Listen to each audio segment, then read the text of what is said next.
Sobat Islampedia, ketika kita bicara tentang tempat-tempat yang mungkin rada aneh gitu, gimana sih sebenarnya kita harus menyikapi? Apakah kita harus menjadikan tempat itu sebagai tempat yang mistis, kita takut, atau nanti mungkin dengan itu na'udzubillah min dzalik bahkan mengkultuskan dengan hal yang tidak-tidak. Nah, ini yang perlu untuk kita pahami gitu ya. Jangan sampai ketika kita merasa bahwa tempat itu adalah tempat yang menakutkan, kita justru jatuh pada kesyirikan. Nah, itu yang tidak diperbolehkan di dalam agama ini. Kita merasa bahwa ini tempat ngeri nih, tempat serem nih, tempat mistis nih. Jadi akhirnya apa? Wah, ini seolah ini tempat jin. Sahabat, jin itu tidak hanya tinggal di tempat-tempat yang dikira oleh orang serem, enggak. Kamar mandi itu tempat tinggalnya jin. Tempat sampah tempat tinggalnya jin. Rumah yang lama tidak dihuni tempat tinggalnya jin. Jadi nggak perlu datang ke tempat-tempat yang jauh non di sana lalu kita lihat bahwa tempat ini ngeri angker berarti tempat tinggalnya jin, enggak.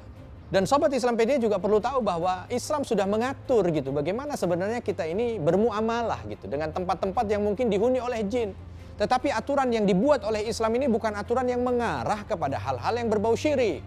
Tidak boleh begitu kita merasa bahwa tempat itu adalah tempat yang aneh, angker, lalu kita diminta untuk meletakkan sesajen di sana, lalu kita diminta untuk melakukan hal-hal yang berbau kesyirikan di sana, sehingga nanti takutnya bahkan justru menyekutukan Allah, meminta kepada selain Allah. Nah, ini yang perlu untuk diantisipasi. Jadi takut kita jangan sampai membuat kita larut dalam kesyirikan. Dan Sobat Islampedia, ada juga yang membuat satu tempat itu menjadi ngeri karena sebuah legenda yang ada. Dibikinlah cerita, padahal tempat itu tidak ada masalah apa-apa sebenarnya. Cuman karena memang tempat itu mungkin terpencil, tempat itu apa, atau tempat itu adalah bangunan yang lama tidak digunakan, lalu dibikinlah legenda-legenda gitu ya. Dibikin cerita-cerita yang akhirnya membuat orang itu termakan dengan cerita dan legenda itu. Lalu akhirnya apa?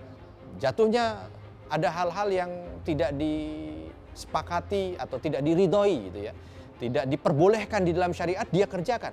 Nah, ini juga perlu untuk diantisipasi. Sebagai seorang muslim hendaknya kita harus cerdas, memaknai sesuatu. Ketika dilihat, oh ini legenda ya, iya legenda, tapi legenda ini apa tujuannya? Ya, legenda bukan tidak diperbolehkan di dalam Islam. Banyak cerita-cerita dari bangsa Arab juga yang disampaikan. Yang tujuannya untuk memotivasi, yang tujuannya untuk membuat dia menjadi lebih baik.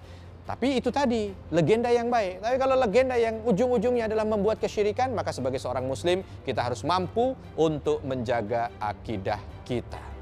Cerdas beragama dengan Islampedia.